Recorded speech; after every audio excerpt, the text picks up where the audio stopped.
Hey everyone, so a nice piece of news was released recently. The House has unanimously approved 3 amendments to defund a federal forfeiture program that was recently restored by Jeff Sessions. You know, it's always refreshing to see politicians actually do something right for a change. Even the quote from Justice Robert Everett Johnson was surprisingly on point. He said that civil asset forfeiture is one of the greatest threats to private property rights. This would be right on the money. All civil asset forfeiture is a way for the government to not go through the tedious process of convicting someone on criminal charges.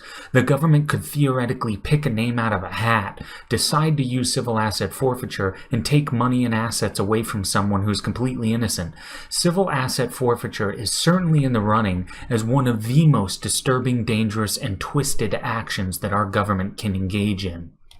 Now, Jeff Sessions is perhaps one of the worst persons I've ever witnessed within the federal government, from his archaic approach to marijuana and his gleeful willingness to throw people into cages because of a plant, to his complete disregard for private property rights and due process when it comes to civil asset forfeiture. This sociopath is so ignorant when it comes to anything having to do with freedom or liberty. If Antifa called him a fascist, I might just agree with them for once.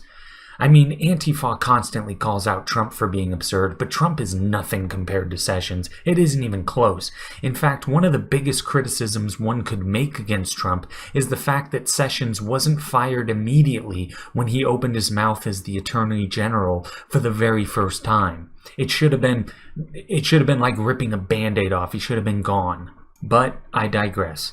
This was supposed to be a positive video. Because as I stated before, there are these amendments to defund a large federal forfeiture program.